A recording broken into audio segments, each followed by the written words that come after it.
You drive through them on your way to someplace else. Spots on the side of the road. There might be a sign or a building, perhaps something to raise your curiosity for just a brief moment. But not enough to cause you to over and ask a few questions. In some cases, it's nothing more than an old dumpy building.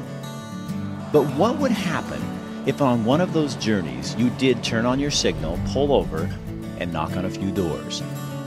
What would happen if you stopped by the cemetery, read the names, and asked one or two questions of the first person who came by? That's what we're going to do tonight. So sit back and enjoy the trip.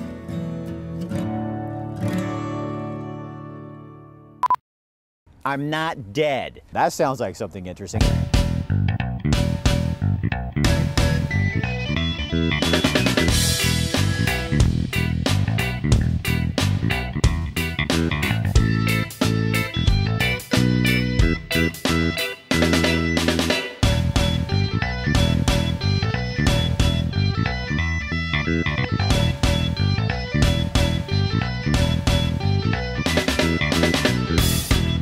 Tonight we are at the 5th Street Marketplace because my new office is here at the 5th Street Marketplace. And of course, Emma's happy because I picked the rainiest day. It's been nice all year, and now I picked this day to be here. At least it looks good. You know, we have some sort of roof, but I have a feeling he's going to send me out for no reason in the rain. I think this is some sort of joke to him. No. So I brought a hood.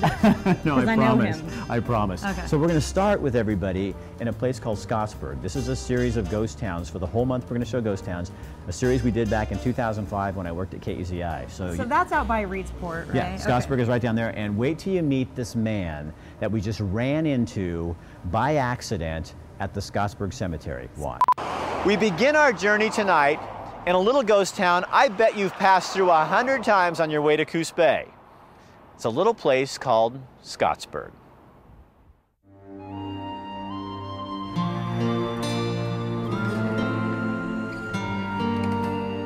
They came from Ireland, France, and places in between. The early settlers of Scottsburg, Oregon. Silent now. Their history left behind on tombstones, in old pictures, and in stories revisited by those who still live here.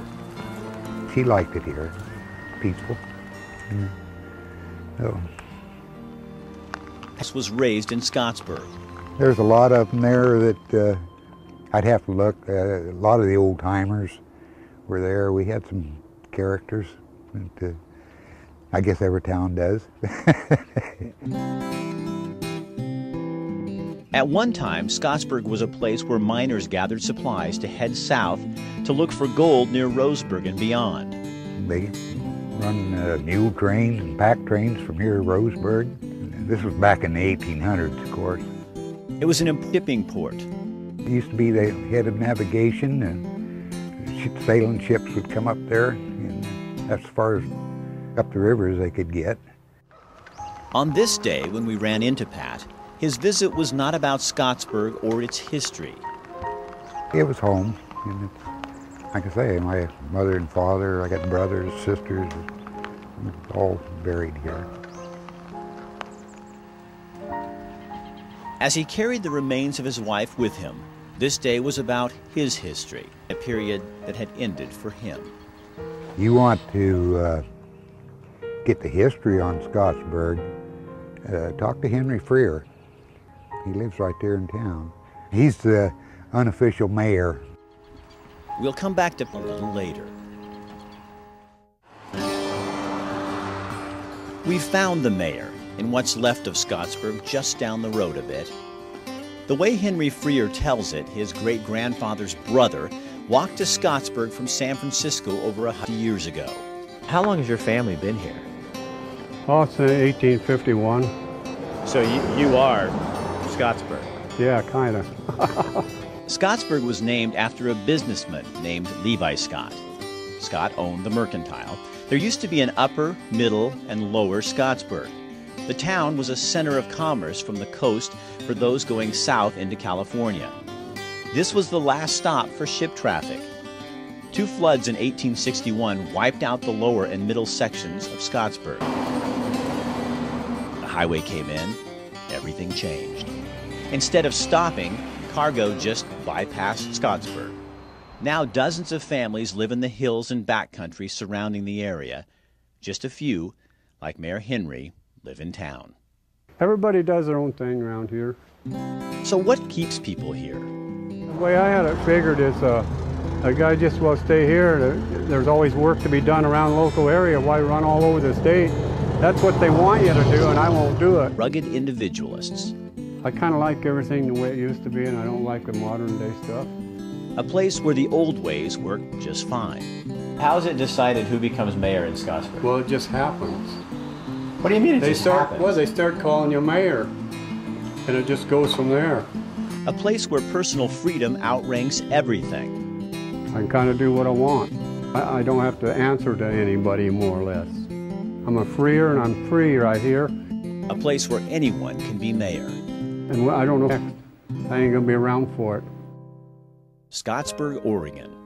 A place people like Pat Thomas come back to forever. What's her name? Barbara, How long were you married? almost 52 years. Can I ask you something? Sure. What are you going to miss the most about her? Just miss everything about her, really. She's a special, special lady. So we have a new client, White's Electronics. They are at a sweet home and they make those metal detectors. So if you went to a ghost town and you had permission, you have to have permission to do this, you can go out there and search for treasure. Awesome. I would use that. So take a look. We're going to show you all 4 different models all month, and here's number 1.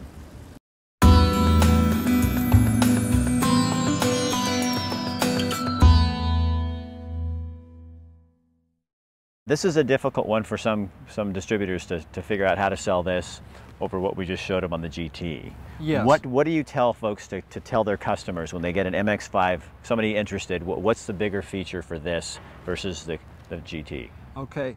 So the MX-5 is, on paper, it looks very, very similar to the Coin GT, which makes it hard for people to say, why does that cost more money? The difference is in the electronics. The electronics behind the scenes in the MX-5, they're more powerful, they're more sophisticated. In just about every environment, the MX-5 is going to outperform the Coin GT. And it's because of the guts. The circuitry is just more sophisticated and more powerful. At Stazak Physical Therapy and Wellness Center, we teach you how to take care of your body and have a better life. I say you don't have to live with pain. Something hurts, but you learn to try to just live with the little aches and pains. You know, and they don't go away. People try different things. They just think that that's just the way life is. At Stazak Physical Therapy, we believe in treating the whole person, head to toe, inside and out, mind, body, spirit. Stazak Physical Therapy and Wellness Center takes a holistic approach to your health. They look at the whole person and offer the latest therapy. We offer physical therapy, massage therapy, acupuncture, aesthetics, yoga, Pilates, and nutrition. It's complementary medicine. You know, each modality that's here, physical therapy, massage, acupuncture, esthetician, you know, we all work together to create the best integrative treatment possible for our patients. Patients see great results because of that. We're trying to isolate them all. And so you felt that down there, didn't you? Yeah. So here, feel different there? Yeah. Education is a big part of what we do. It's really critical that people understand the patterns that they're having that aren't working for them. Nutrition is a big part of overall fitness, and at Stazak Physical Therapy and Wellness Center, they offer a full line of Advocare products. So nutrition and the right kind of nutrition and supplementation is really critical for a person's overall health as well. It gives me an awful lot of satisfaction to be able to help people that have had problems and pain for a long time and just thought that they needed to live with them. And I get to make a huge difference in a lot of people's lives. It gives me a tremendous amount of satisfaction. Life doesn't have to be that way. You don't have to live in pain. So it's not like I need to ask you anything about your pizza because I'm like a Coburg pizza. I love your pizza. Yeah, so will you please do this? yeah. Would you please? I still beg you. So tell me, for other people who don't know, I think the thing I noticed the most about your pizza is the crust, and I don't know where you got that recipe, but you'll tell me, and the toppings. you do some crazy things with the pizza. We do some crazy things with pizza. We call it pizzesco, which in Italian means crazy. And the crust is great, and it's a secret, sorry. But we probably use 130 different toppings, cheeses, and sauces on our pizzas, and have 57 different pies on the menu, and weird, wacky, crazy, but award-winning stuff like jambalaya pizza and jalapeno popper pizza and apple crisp pizza and s'mores pizza and a salmon pizza, all kinds of stuff. Because you're crazy about pizza. Crazy about pizza. Always have been. Always have been. So the thing is, you need people to know is you have 2 locations now, and you're still in Coburg. Still in Coburg, never leaving Coburg. Coburg Pizza Company not in Coburg would just be, well, strange. For the next 2 hours, you are a machine. You feel connected to the carbon fiber, the aluminum, and the steel of your bike. You feel like a machine as you slice through pavement, push through the air. This is why you get up in the morning. It's that rush of the wind and the speed, the sound of rubber on pavement. And when the ride is over, there is only one thing that can give back what you gave. Lockmead reduced fat or non-fat chocolate milk. Recovery. It doesn't get any better than this.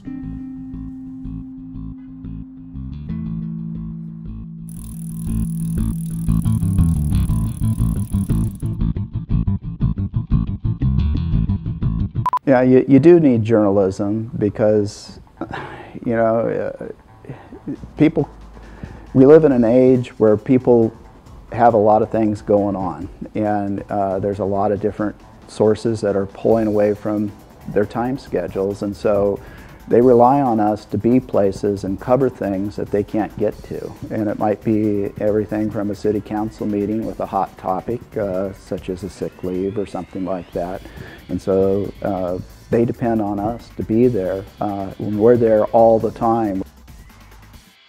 I see a lot of people with shoulder problems. Shoulder problems are really common. You know, you're a swimmer. You like to swim, so you're getting that overhead motion.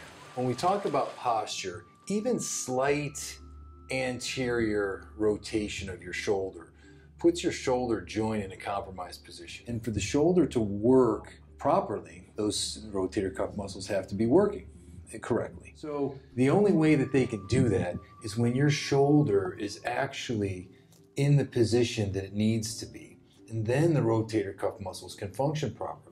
Sure. We can, you know, use these muscles here need to get stronger. These middle shoulder blade muscles are some of the muscles that are very important in holding and maintaining your shoulder in the right neutral position.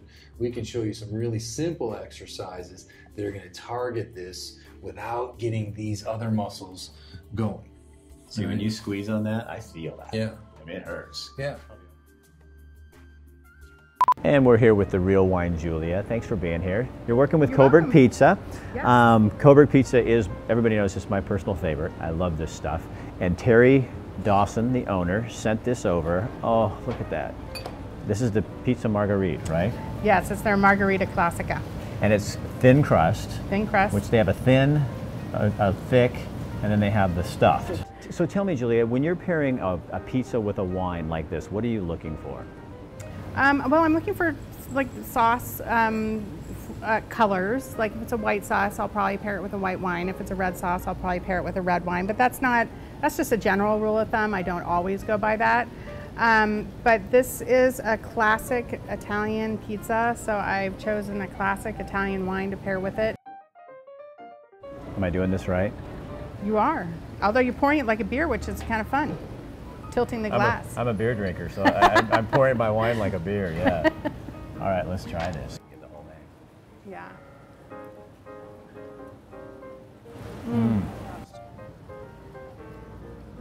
And the spices, the herbs. Oh, I like that. Sangioveses are great. They're not overpowering. So the tannins are there, but they're not going to, you know, suck up every thing in your mouth and make everything dry. They're fruity and juicy. It's bold enough, but it's not. It's almost, you know, to me, it's almost between a Pinot Noir and a cab. Yeah, actually a lot of people consider that. Tell me about this Monday night deal going on at Coburg Pizza, because this sounds like a heck of a deal. It is a heck of a deal. Tavola Festa happens every Monday at the Centennial location, so in Springfield. And they have an all-you-care-to-enjoy pizza extravaganza where they bring out all of their really interesting pizzas. Kind of the wild side. The wild of side. Coburg pizza. Yes. Because maybe if Which people they have a lot of those. Well, there's things that you might be afraid, like I don't know if I'd like pumpkin on a pizza or apple on a pizza. And there's a night when you're not going to lose anything. If you don't like it, get rid of it, try the next piece. There's no risk. You can try all of those pizzas that you said to yourself, there is no way I'm going to try that one. That would be the night to try that one. And the cool thing is on November 10th, we're going to shoot Rick Dancer TV with the Real Wine Julia and Emma and me and Bill and our whole crew. And you, if you want to come down to Coburg Pizza and enjoy all the pizza you want and be on the show with us, because we're going to tape it from the Coburg Pizza location in Springfield. October is Breast Cancer Awareness Month. It's very important for us to go get checked out, make sure we're all, okay. Breast Cancer Awareness Month does that for you. It reminds you all season long. The flowers remind me about Laura Caldwell. You did an amazing piece on Laura. She had an idea about flowering it forward, which I thought was amazing. We talked with her husband, and Laura passed away in May of 2014. Talked to her husband the other day and said, can I re-air those stories just so that Laura's words continue to speak? And he said yes. So listen to Laura Caldwell. Knowing you're going to die soon, in a few weeks or a few months, is something most of us don't want to think about, let alone talk about publicly. But 48-year-old Laura Mason Caldwell is not like most of us. You okay? Yeah, I'm fine. Laura has decided no more chemo, no more radiation. It's time to stop. Stage 3 breast cancer, so it had moved from my breast into my lymph nodes. Since then, it's moved into my brain, unfortunately. I think we've had a range of emotions about what that's like. At first, of course, really shocking and scary.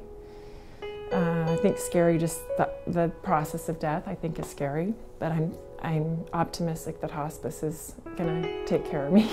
I'd had clear mammograms for 6 years prior to my diagnosis, and I actually had a clear mammogram 2 months before my diagnosis. I had my annual mammogram, and it had come back fine. Started to have pain under my arm, went and had this ultrasound, and had a biopsy, discovered we had cancer. So when I asked my doctor that at that time, why wasn't this caught? Because they said I'd had it for 2 years. 2 or maybe 3. And I said, why was this never caught? I was doing all the things that I was told to do. And he said it was because I had what they called dense breast tissue. And I remember I talked to him, I said, no one has ever told me I have dense breast tissue. Why has no one ever said this to me? And he said, well, it's not something we usually tell women. He said that very thing to me, and I thought, well, that's just really absurd. But having dense breast tissue is a risk factor that most women don't know about, and it can increase their chances of having breast cancer, but it's also almost virtually impossible to catch on a regular mammogram, because if you have extremely dense breast tissue, it shows up like cancer, exactly like cancer white. And so I just started writing and just said, who's doing this? What are we doing? This is my story. And I started just by writing letters, wrote a letter to DeFazio, wrote a letter to everyone I could think of to testify in front of the Senate and the House committees on this bill. And we had it passed in June and signed in June. Or it passed in May. Extremely moving time speaking to the subcommittee. It was very because cool. It was just days after she had found out that she was going to have brain surgery to remove the tumor, and the likelihood of recurrence was enormously high. But my headaches were getting worse, and so we went back for a quick little MRI right after the first of the year, and they found 4 new tumors that are really deep in my tissue, and so they're not even getting touched by this treatment that I was doing. It didn't give me 2 months, but those 2 months would be spent in the doctor's office every day, having radiation, losing my hair, feeling sick all the time, extreme fatigue. And I just said, I'd rather not have those 2 months of that. I'd rather just have that time with my family. So we just made a decision to not do anything. During our visit, a package was delivered from Representative Peter DeFazio's office, and a flag that flew over the nation's capital to honor Laura's efforts.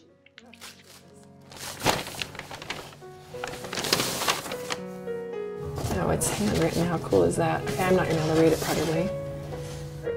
Thanks to Laura's work, we have a new law in Oregon that requires doctors to inform patients in writing if they have dense breast tissue. This is a small change that could have a major benefit. Had Laura been informed about these risk factors early on, she may have been able to catch her cancer before it's. For that reason, House leadership needs to bring up the Bipartisan Breast Density and Mammography Reporting Act, HR 3404, for a vote. We'll make sure that women across the country have access to the information necessary to detect breast cancer early when it is most treatable. Peter DeFazio. Very cool. Cool. Yeah, it's very cool. Laura doesn't want to die, but she says sometimes knowing that you're dying actually can bring you life. So I think the leaving part is the hardest part. There's a lot of things to do to get ready to leave. So those things keep me busy. Things I want to say that I'm trying to get said before I go. But it's also really freeing, sort of, in a sense that I've been fighting for over 2 years on this. I don't have to fight in that way anymore. I can just live. I think a big part of what we do is teach people why they're having problems and what they can do. Physical therapy is not just for athletes. It's for anyone living with pain. You spend some time at a computer, don't you? Yeah. And see, if I was sitting up more, and you'd have more problems if you sat at a computer 8-10 hours a day. We live with pain. Neck, lower back, shoulder, hip, knee, and foot pain. Oftentimes the source of the problem can be found in patterns that we've learned. I can teach you how to make these changes. So what I want you to do is hold your arm straight up like that, all right? And now I want you to hold that band in your hand. Now the only thing the band is... At Stazak Physical Therapy and Wellness Center, we help you unlearn patterns by strengthening stabilizer muscles and your core and identifying the cause of the pain. I like, when people have this realization that it's not as hard as they think. They don't have to just live with this. The light goes on for them about that it's not as hard as they think it is to get past the problems that they have.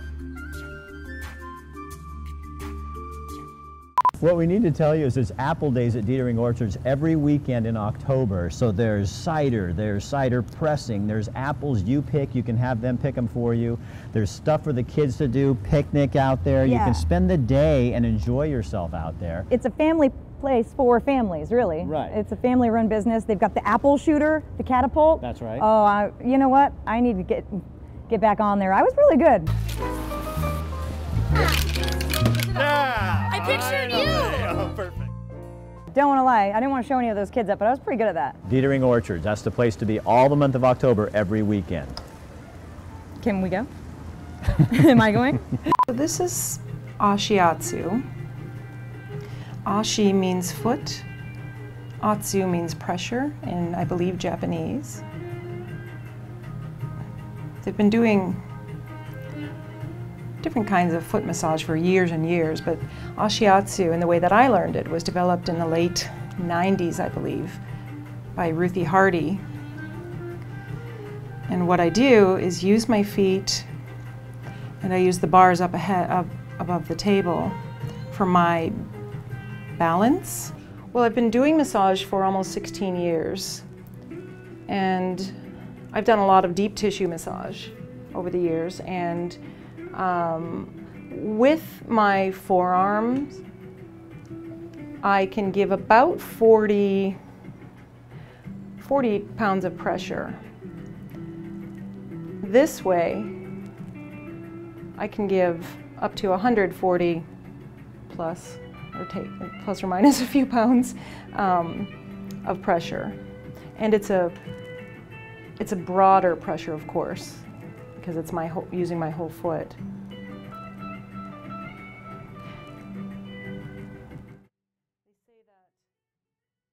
And then I want to tell you our last ghost town.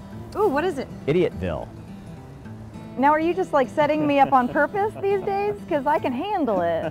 I can handle I'm not it. going to even touch it, because wait till you see the guy that took me to Idiotville and what he said to me about people who want to find Idiotville. I want to wait a second. I want to be a tour guide in Idiotville. That You sounds probably could. too fun. Watch. This was a tough ghost town to find. Idiotville, Oregon. Yes, there was an Idiotville, Oregon. But nobody knows for sure where it was. We had to go back and listen to old urban legends and a lot of gossip. And we had the help of a guide named Jim Rears. Halfway between Forest Grove and Tillamook, over the river, down a logging road, and just this side of a bridge, was a logging camp called Idiotville. It's hard to find someone willing to help you search for this place. My disclaimer is that I or none of my family have ever lived in Idiotville. So this is not one of those places that you're from? No. Oh, lots of old-timers have heard about it. You know how that goes. It's always someone else. Why Idiotville? So many stories. They had this camp, and during the '46 fire, decided that they would not evacuate. And so from then on, they said they referred to it as Idiotville because they're going to stay here and burn up. Or there's this tale. Another one is that somebody found gold, and there was a gold rush, a minor gold rush. And of course they found out there was no gold here, and so anybody that responded to that was called an idiot, and their camp was Idiotville. You can see what might have been a road or something like that. Idiotville was way out in the middle of nothing. Oh, there is a creek, named after the town. You guessed it, Idiot Creek. It was so far away from any place, and only an idiot would want to live and work there. So you pick your money and you take your choice, I guess. There really was an Idiotville. Even a former governor recognized it. There are a number of urban legends, if you can have urban legends out in the middle of a forest. And one of them is that they were going to make a forest camp out here for trustees to do work on the forest. And when the governor said or heard that it was going to be at Idiotville, he decided we are not making a correction facility at Idiotville. Now other people think that would be very appropriate. It's fair to say no one will ever develop Idiotville. Not gonna happen. There's a good chance no one will ever come forward and say they were born here. Imagine that birth certificate. Heck, it's not even a good place to die. To die an idiot? So why are we here? Is the person who asks to come and look at Idiotville truly the idiot?